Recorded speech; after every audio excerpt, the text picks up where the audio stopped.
আচ্ছা, কর্মক্ষেত্রে কি প্রায়ই এমন মনে হয় যে সবকিছু কেমন যেন তালগোল পাকিয়ে যাচ্ছে, কোনো কিছুই যেন ঠিকমতো এগোচ্ছে না? আসলে এই বিশৃঙ্খলা অবস্থা থেকে বেরিয়ে এসে একটা সফল, দারুণ পারফর্ম করা টিম হয়ে ওঠার একটা পরীক্ষিত উপায় কিন্তু আছে। চলুন, আজ আমরা সেই মূল সূত্রগুলোই খুঁজে বের করি, যা যে কোনো প্রতিষ্ঠানকে সফলের শিখরে পৌঁছে দিতে পারে। এই ব্যাপারটা নিশ্চয়ই অনেকের কাছে খুব পরিচিত মনে হচ্ছে, তাই না? একবার ভাবুন তো, একই সময়ে দুজন বস আপনাকে দুটো আলাদা আলাদা নির্দেশ দিচ্ছেন। কার কথা শুনবেন? এমন অবস্থায় তো বিভ্রান্তি তৈরি হবেই। ঠিক এই ধরনের ঝামেলা এড়ানোর জন্যই কিন্তু একটা পরিষ্কার ম্যানেজমেন্ট সিস্টেম থাকাটা খুব দরকার। আর এর জন্য কিছু পরীক্ষিত নিয়মও তৈরি হয়েছে। আজকের এই আলোচনায় আমাদের একটা পরিষ্কার রোডম্যাপ আছে। আমরা শুরুতেই দেখব বিশৃঙ্খলা কেন হয়, তারপর দেখব কিভাবে কিছু নির্দিষ্ট নিয়ম বা ব্লুপ্রিন্ট ব্যবহার করে শৃঙ্খলা ফেরানো যায়। এরপর আমরা প্রতিষ্ঠানের মানবিক দিক আর একজন ম্যানেজারের জরুরি স্কিলগুলো নিয়ে কথা বলবো। আর একদম শেষে আমরা বোঝার চেষ্টা করব এই সব কিছু আসলে কেন এত জরুরি। তাহলে চলুন শুরু করা যাক। আচ্ছা, একটা প্রতিষ্ঠানকে ভালোভাবে চালাতে গেলে কেন কিছু নির্দিষ্ট পরীক্ষিত নিয়ম মেনে চলতে হয়? কেন আমরা শুধু নিজেদের মতো করে কাজ চালিয়ে যেতে পারি না? অনেকেই মনে করেন ম্যানেজমেন্ট হয়তো একটা আর্ট, কিন্তু এটা কিন্তু একটা সায়েন্সও বটে। এর কিছু পরীক্ষিত নীতি আছে যা একটা প্রতিষ্ঠানকে শুধু সঠিক রাস্তায় রাখে না, বরং একটা কন্ট্রোলের মধ্যেও রাখে। এই নিয়মগুলোই কিন্তু বিশৃঙ্খলার জট খুলে সবকিছুকে একটা পরিষ্কার শৃঙ্খলার মধ্যে নিয়ে আসতে পারে।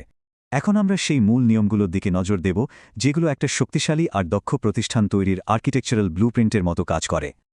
আচ্ছা, একটু আগে যে দুজন বসের কথা বললাম, সেই সমস্যাটার কথা মনে আছে? এই যে আদেশের ঐক্য বা ইউনিটি অফ কমান্ড, এই নীতিটা কিন্তু ঠিক সেই সমস্যারই সমাধান। মানে ব্যাপারটা খুব সহজ।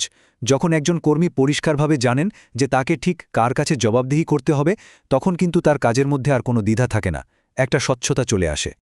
স্ক্যালার চেইনকে আমরা একটা বড় বিল্ডিংয়ের কাঠামোর সাথে তুলনা করতে পারি, যেখানে একদম টপ ফ্লোর থেকে গ্রাউন্ড ফ্লোর পর্যন্ত যোগাযোগের একটা পরিষ্কার রাস্তা থাকে। এই চেইনটা নিশ্চিত করে যে কোনো তথ্য বা নির্দেশ যেন কোনো বাধা ছাড়াই ঠিকঠাকভাবে ওপর থেকে নিচে পর্যন্ত পৌঁছাতে পারে। এবার আসা যাক পাওয়ার ব্যালেন্সের কথায়। একদিকে আছে সেন্ট্রালাইজেশন, যেখানে সব বড় সিদ্ধান্ত আসে একদম টপ লেভেল থেকে, আর অন্যদিকে ডিসেন্ট্রালাইজেশন, যেখানে নিচের লেভেলের কর্মীদেরও সিদ্ধান্ত নেয়ার সুযোগ দেয়া হয়। এখন প্রশ্ন হলো, কোনটা ভালো? আসলে এখানে ঠিক বা ভুলের কিছু নেই। মূল ব্যাপারটা হলো কোম্পানির সাইজ আর দরকার অনুযায়ী একটা সঠিক ব্যালেন্স খুঁজে বের করা। এই কাঠামোর আরও কয়েকটা মূল ভিত্তি আছে, যেমন কাজের ভাগাভাগি। এটা নিশ্চিত করে যে সঠিক লোকটা তার দক্ষতার সেরা কাজটাই করছে। আর আছে নির্দেশনার ঐক্য, মানে সবাই মিলে একটাই লক্ষ্যের দিকে এগোচ্ছে। এর সাথে তো নিয়ম শৃঙ্খলা আর সবকিছুর সঠিক বিন্যাস তো আছেই। এই পিলারগুলো ছাড়া কোনো প্রতিষ্ঠানের কাঠামোই আসলে মজবুত হতে পারে না। তো একটা প্রতিষ্ঠানের শক্ত কাঠামো তো বানানো হলো, কিন্তু একে জীবন দেয় কারা? এর কর্মীরাই তো, তাই না? চলুন এখন সেই মানবিক দিকগুলো নিয়ে কথা বলা যাক। ইকোতাই বল, এই খুব পরিচিত আর শক্তিশালী কথাটা দিয়েই এসপ্রিট ডি কর্পস বা দলীয় একতার ব্যাপারটা সবচেয়ে ভালোভাবে বোঝানো যায়। মানে কর্মীদের মধ্যে ইউনিটি আর টিম স্পিরিটকে উৎসাহ দেওয়া। কারণ ইতিহাস তো এটাই বলে, একটা ঐক্যবদ্ধ দল যে কোনো অসম্ভবকেও সম্ভব করে তুলতে পারে। কর্মীরা কখন নিজেদের সেরাটা দেয় বলুন তো? যখন তারা তাদের কাজের জন্য সঠিক বেতন পান, যখন তাদের সাথে সমানভাবে ভালো ব্যবহার করা হয়, আর যখন তারা নিজেদের চাকরি নিয়ে নিশ্চিন্ত থাকতে পারেন। যখন কর্মীরা বোঝেন যে তাদের মতামতকে গুরুত্ব দেওয়া হচ্ছে, ঠিক তখনই কিন্তু তারা প্রতিষ্ঠানের জন্য মন থেকে কাজ করেন। আমরা তো প্রতিষ্ঠানের ব্লুপ্রিন্টটা দেখলাম। এখন এই ব্লুপ্রিন্টকে বাস্তবে রূপ দেওয়ার জন্য ম্যানেজারের, মানে আর্কিটেক্টের কি স্কিল বা দক্ষতা থাকা দরকার? চলুন সেটা দেখি। একজন সফল ম্যানেজারের টুলবক্সে কিন্তু অনেক রকমের স্কিল থাকে, যেমনটা এখানে দেখা যাচ্ছে।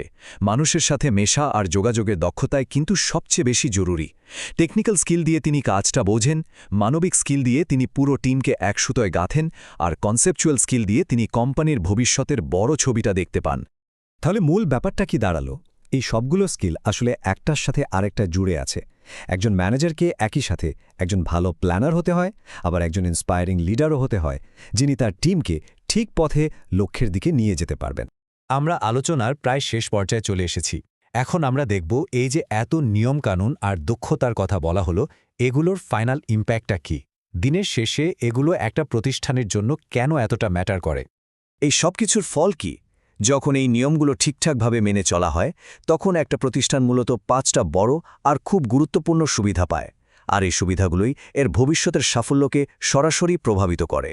এই স্লাইডের গাছটার মতোই ম্যানেজমেন্টের এই নিয়মগুলো হলো গাছের শিকড়ের মতো, আর এই মজবুত শিকড় থেকেই প্রতিষ্ঠানের দক্ষতা, সঠিক সিদ্ধান্ত নেয়া আর কর্মীদের সন্তুষ্টির মতো ফল পাওয়া যায়। সব মিলিয়ে এই শিকড়টাই একটা প্রতিষ্ঠানকে তার আসল লক্ষ্যে পৌঁছাতে সাহায্য করে। তাহলে আমাদের পুরো আলোচনা শেষে একটা বেশ বড় প্রশ্ন কিন্তু থেকেই যাচ্ছে। এই যে এতগুলো নিয়মকানুনের কথা আমরা জানলাম, এগুলো মেনে চললে একজন ভালো ম্যানেজার হওয়া সম্ভব, কিন্তু একজন গ্রেট লিডার মানে একজন মহান নেতা হতে গেলে এর বাইরে আর কি লাগে?